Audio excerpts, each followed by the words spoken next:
right, this is the second video in a couple of videos about angles. Now we're going to talk about coterminal angles. A coterminal angle are two angles that stop in the exact same place.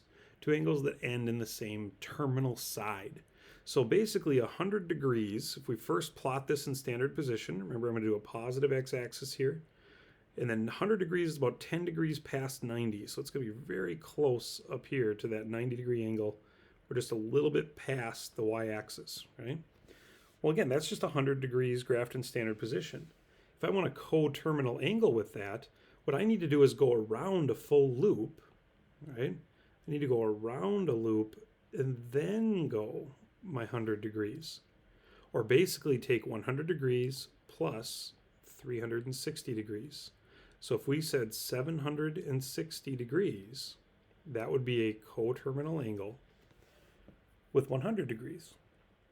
Now, we don't have to go in the positive direction. Remember that we could also technically go backwards, right? Going clockwise. And the easiest way to do that is to take our original angle and subtract off 360 degrees. Or basically get negative 260 degrees, right? 100 minus 360 is going to be negative 260, which makes sense. Again, that's 10 degrees short of 270, so we went 1, 2, almost 3 full quadrants, right? Almost 3 full 90 degree measurements here, but we're short by about 10 degrees, right? We're short by exactly 10 degrees. Now, if you're in radians, that doesn't mean that this job is going to be any trickier. What we can do is figure out where 5 pi over 3 would be. Well, 3 goes into 5, a full pi, and an additional 2/3 of pi. So 1/3 makes 2/3. We're going to be right down here in quadrant 4. Right? So again, that's our original. All we need to do is either add or subtract 2 pi, just like we added or subtracted 360, right?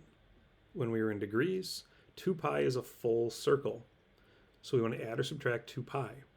Now remember though, 2 pi, if we want to be in thirds, right, we're going to need a common denominator, is really the same thing as 6 pi over 3. That's really the same thing as 2 pi. So let's take 5 pi over 3 plus 6 pi over 3, and we'll also take 5 pi over 3 minus 6 pi over 3. That'll give us a positive 11 pi over 3, right? Which we can graph again by just traveling a full circle plus our blue line, right? Or we can say 5 pi over 3 minus 6 pi over 3, right? Which would be a negative pi over 3, which makes sense. If we went 5 pi over 3 to get to our terminal side, we left out 1/3, right? This would be a negative pi over 3, 1/3 short of a full circle.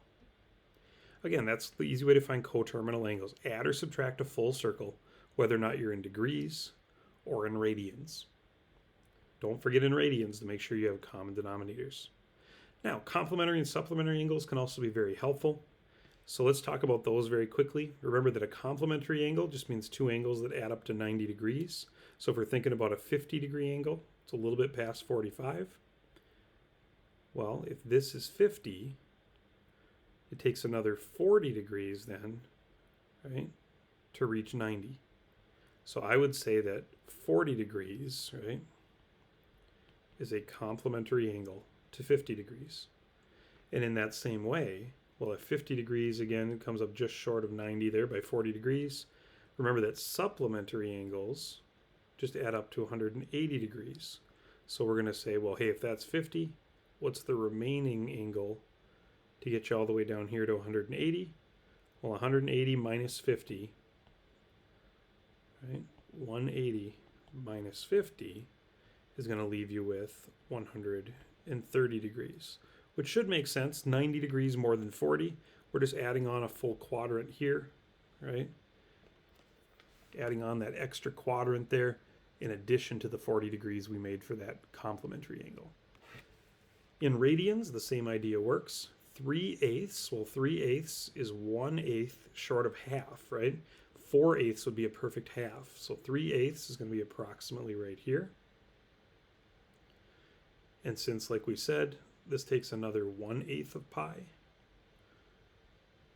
to reach a full 4/8 of pi, right? 4/8 would be equal to 1/2 of pi, would be 90 degrees, right?